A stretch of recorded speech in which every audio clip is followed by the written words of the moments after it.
Good morning everyone, hope you're all having a wonderful day today. Today we have a very special video talking about the ZCO 5227.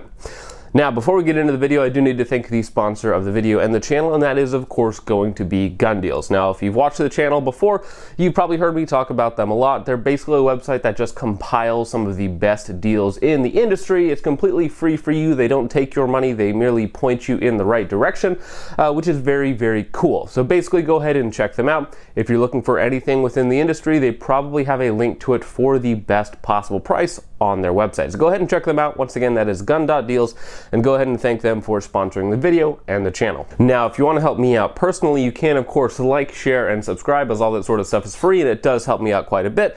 And you can also comment "Thanks Gary" down below, as Gary is the reason I was able to do a review on this scope. Spoiler alert, I did not spend my own money on this. This was actually given to me or loaned to me for this review, and at this point I've had it much longer than the actual owner Gary has had this scope, and he has allowed me to use it for way too long, as it has taken me a couple months to actually get this video done. So go ahead and say something nice about Gary in the comments and tell him that he has exceptional taste in glass. However, he is the reason you're not getting a Mark III video this week, which doesn't really matter as you could purchase them from my website, but they are all sold out. So with that out of the way, let's go ahead and get into some of the somewhat bonkers basic specs about this rifle scope. So MSRP I checked today is $4,000, and now that is more expensive than both of my cars combined, which is a true story. Both of the cars that I own come to a lower total value than this scope and mount that I hold in my hands.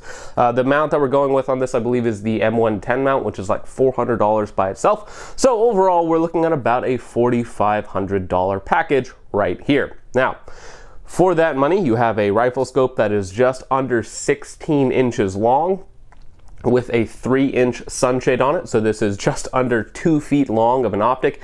It is very, very heavy. Now, this is a 5-27, 56 millimeter objective lens, 36 millimeter main tube.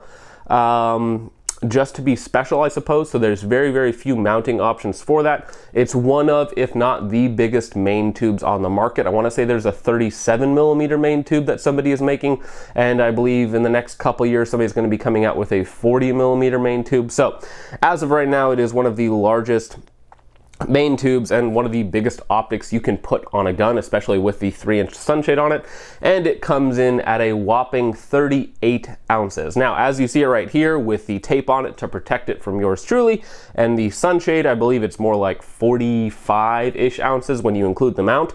So this is a very, very heavy optic. However, with all of that weight, you're getting some of the best construction in the industry, and you are getting the best German glass possible. This is using German shot glass. It is widely regarded as the best glass on the market, and that is kind of going to frame the rest of the review.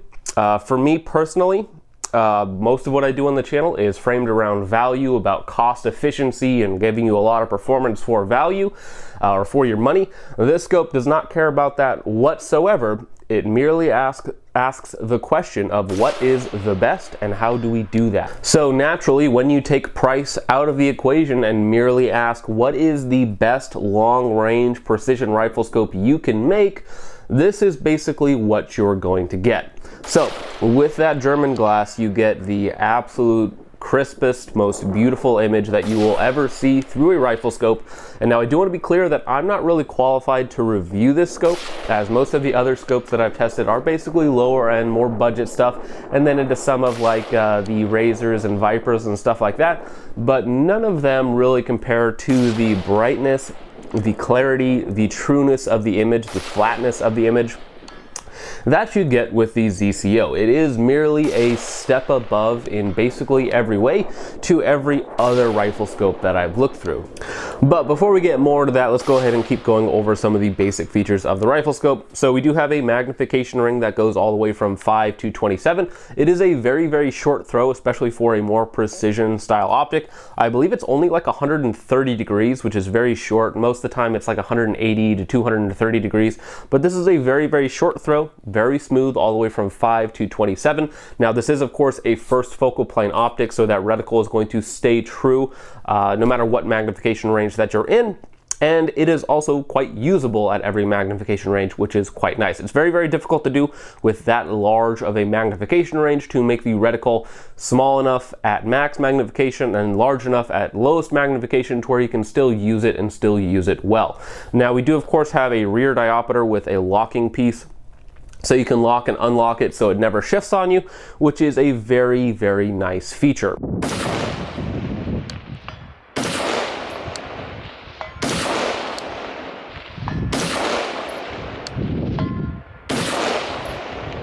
Now, ZCO is of course zero compromise optic, although there is a single compromise on this scope, and that is going to be the illumination. Now, the illumination on these sort of long range super precision rifle scopes really isn't very important whatsoever. It's to give you contrast in like dark environments or something like that, or at low light or night vision shooting, which this is capable of shooting with night vision and has night vision illumination settings within the reticle itself. And instead of using the normal like different settings like 1 through 10 or something else like this, it uses a dial functionality. So basically you just dial up to whatever your desired brightness is.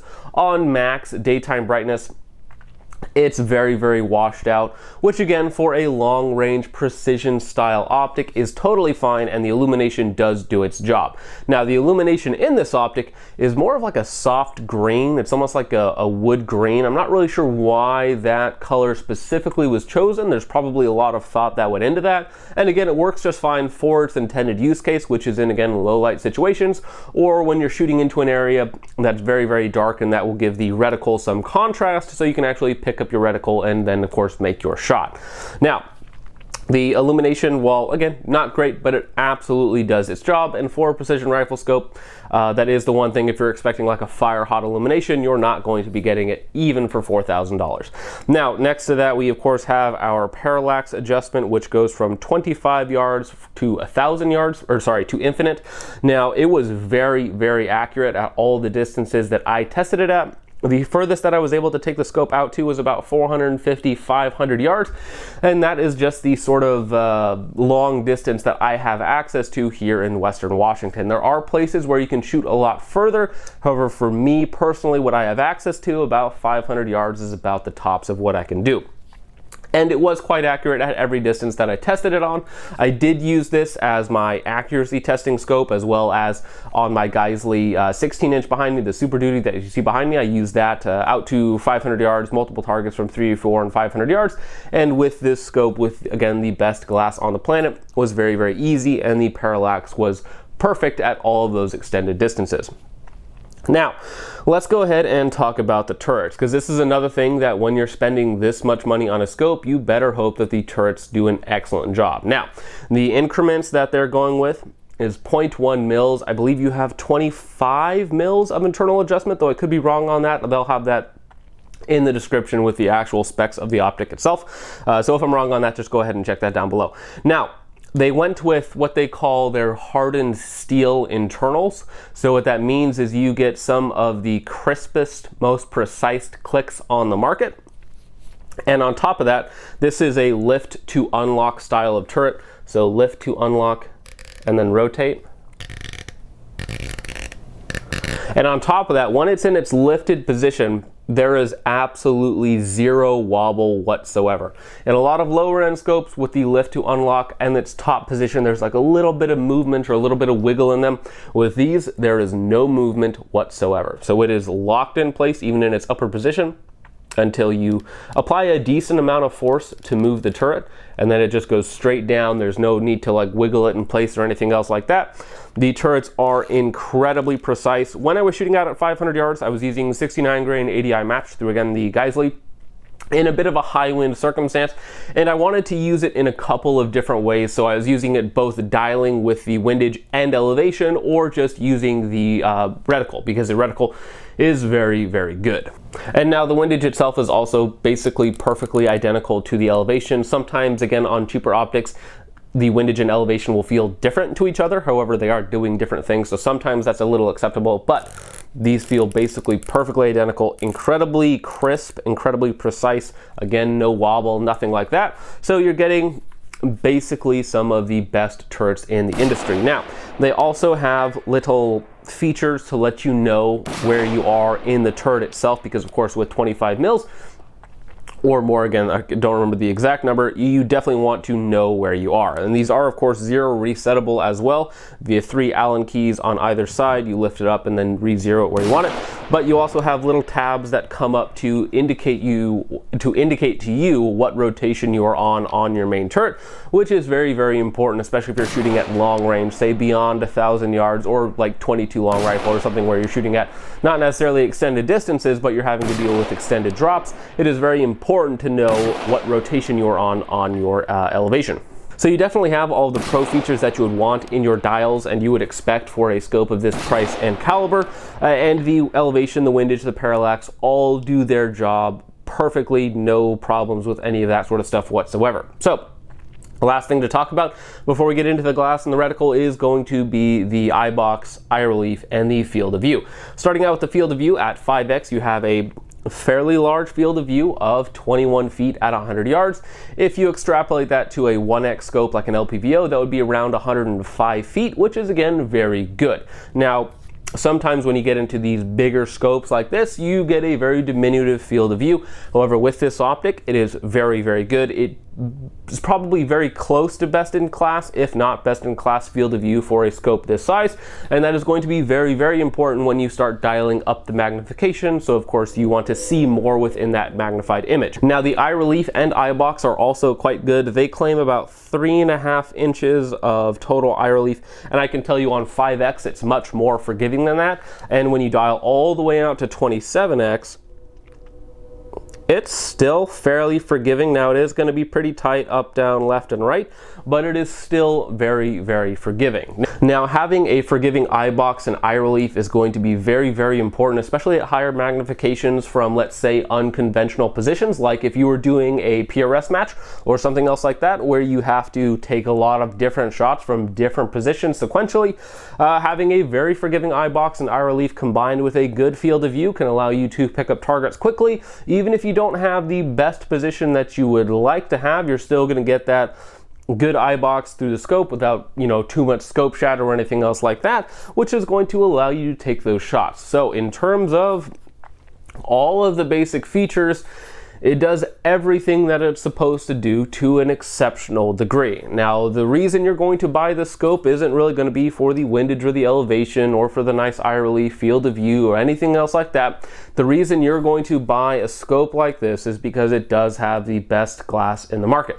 I've looked through other scopes, Night Forces and other very briefly, high-end scopes, and this is still, at least in my very limited testing and very limited experience, this is still brighter, crisper. It has a much more detailed image, some of the best resolution when looking through glass out of basically anything. And that is because one, it's using the best glass on the planet, and that's going to be the German shot glass. And the way that they have it set up, whatever erectors that they're using in here must be very, very efficient for light transmission. Whatever coatings they're using, I'm sure, are top of the line as well.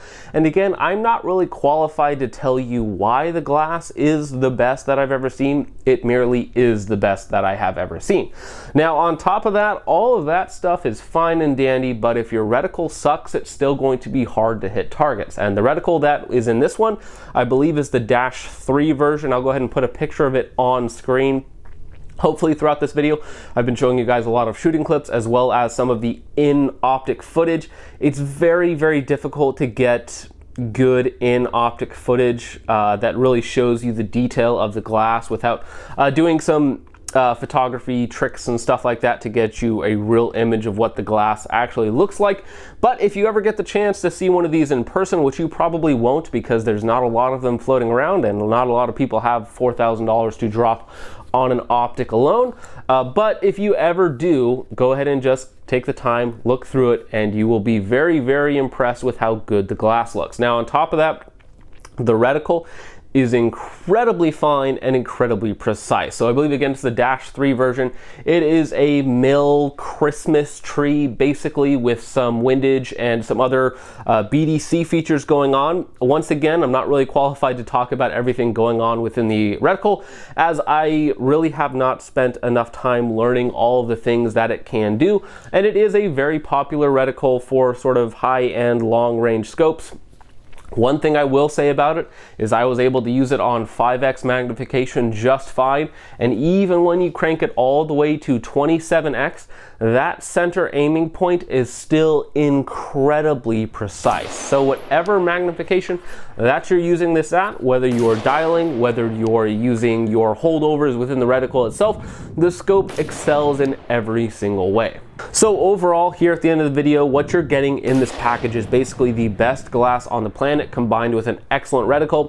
The Dash 3 reticle is my personal favorite that I've looked through, but again, more professional shooters, people who are much more inclined at long range shooting, are going to have their own preferences, and that's totally fine. Just select the reticle that works best for you in your circumstance. But everything else about the Optic, the windage, the elevation, the parallax, everything is incredibly smooth, incredibly high quality, very, very tactile.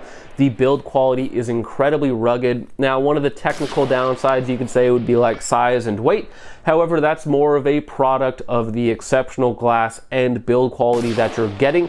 And with a more stationary or long range use case scenario, more weight is almost never a bad thing. It makes for a more stable shooting platform and of course less recoil.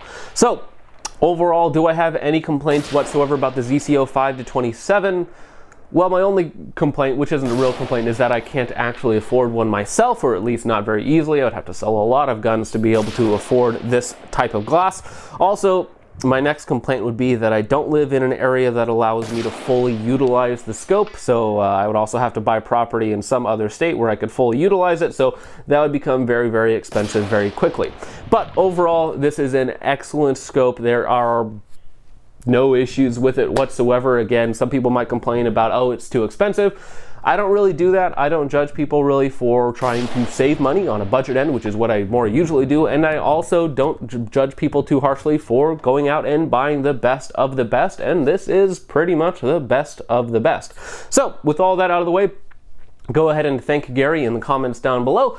And that's about it for you guys. I will see you guys in the next one. Hope you all enjoyed this video. Let me know what other scopes I should check out, although the odds of me checking out another $4,000 scope are very, very limited unless one of you guys wants to send me one. So with all that out of the way, hope you all enjoyed. I'll see you guys in the next one. Peace off.